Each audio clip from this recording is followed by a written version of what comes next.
Nandito na tayo sa bagong office. So, eto siya, bare. Wala pang masyadong fixtures and plano ko alisin tong workstations dito kasi kailangan ko ng space for training. And, ayan, ang ganda. Diba? Ang ganda ng energy ng office na to. So, yeah. More business, more pera. If we are taking the fridge, I am not sure where we can fit it, but I think over here only. But we need a copier machine here. So the copier machine is connected to these plugs. Yeah. And then they already have a small fridge here. It just doesn't have a freezer, and there's microwave already. There's this dispenser, and this dispenser is connected to the tap already.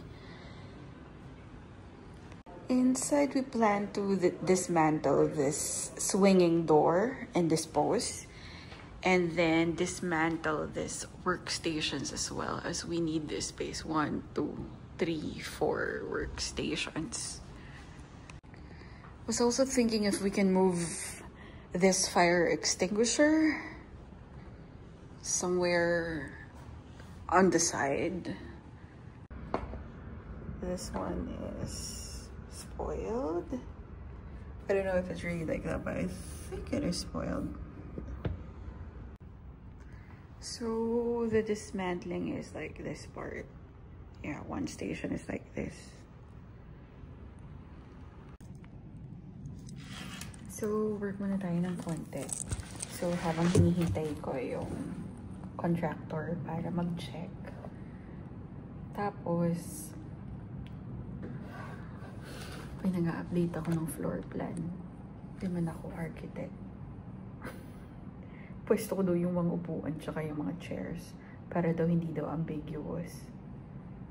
Malay ko bang magaganon? Inisip ko papagawa ko na lang sa kapatid ko eh.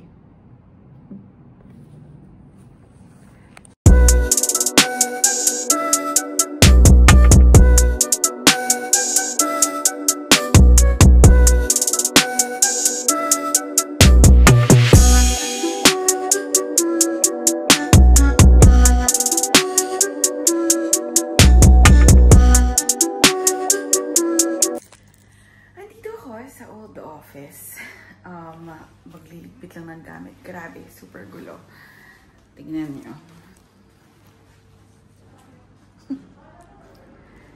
So, ayan, tignan natin later. Meet ko din kasi yung contractors na magsasurvey ng area. Diyos ko, napakagulo. So, anyway, mag-lunch kami together ng mga ex-colleagues ko. I'm so excited and may food na kami. Kain ako ng Malay food kasi nag-crave ako for this.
Bibili muna tayo ng dinner before going back home.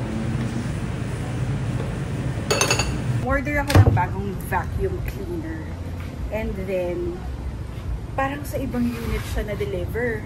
Eh di sinabi ko dun sa landlord, sabi niya, try ko daw munang kunin doon. Friendly daw yung nakatira doon. So ngayon, try kong kunin dun sa unit yung vacuum cleaner ko. Yun kasi yung hirap dito sa unit na to.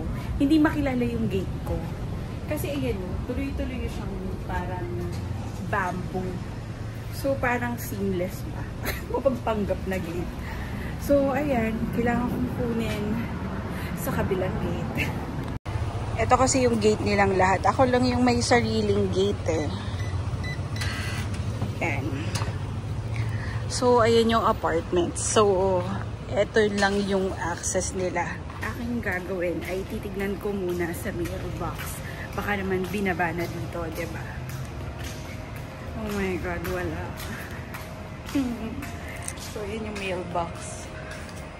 Wala dito. Hindi pa ito nabubuksan. Oh my God.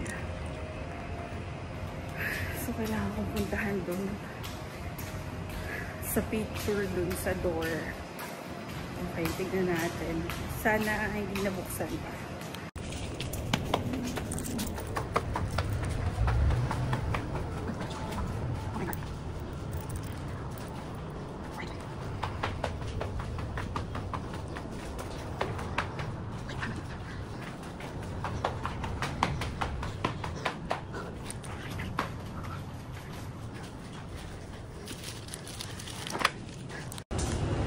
Ay, nakuha ko din.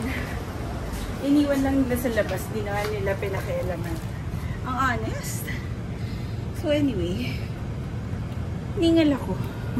3 floors up.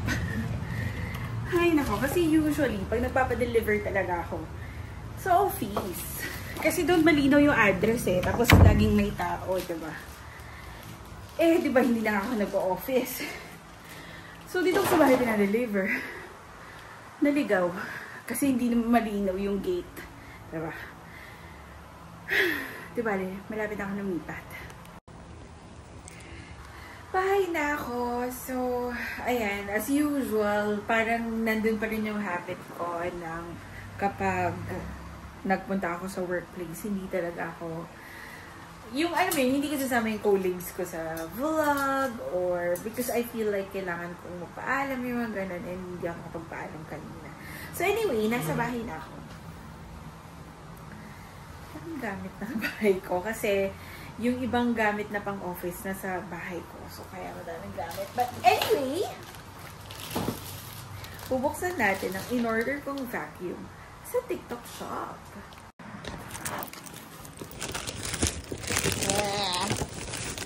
Natin.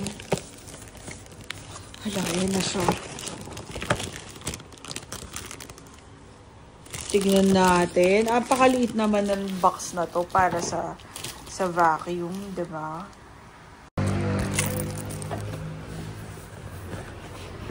Intelligent vacuum cleaner.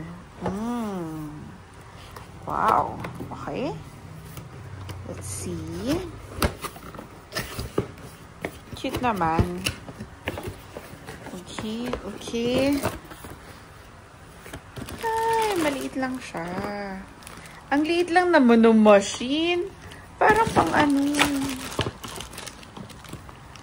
Akala ko malaki siya. So, tignan natin ang magiging lifespan nito. Okay, parang car vacuum lang siya. Hindi siya ganun kalakas. $30. Malakas ba?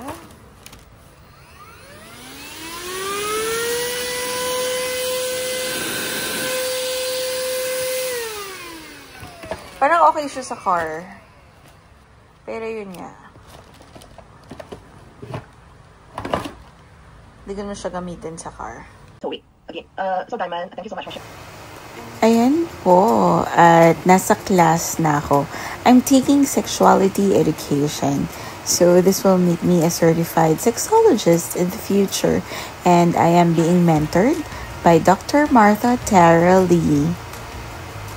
Right now, I'm in class and we're doing a role play session.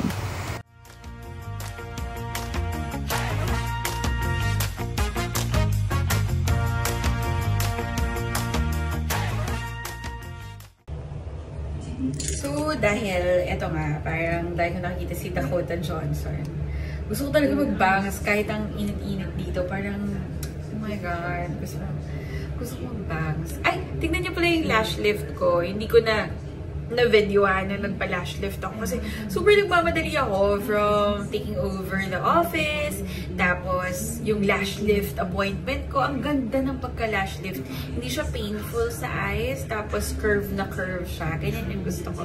Parang dilat na dilat ako. Ganon. So, anyway, gusto ko nang mag-Dakota Johnson bangs.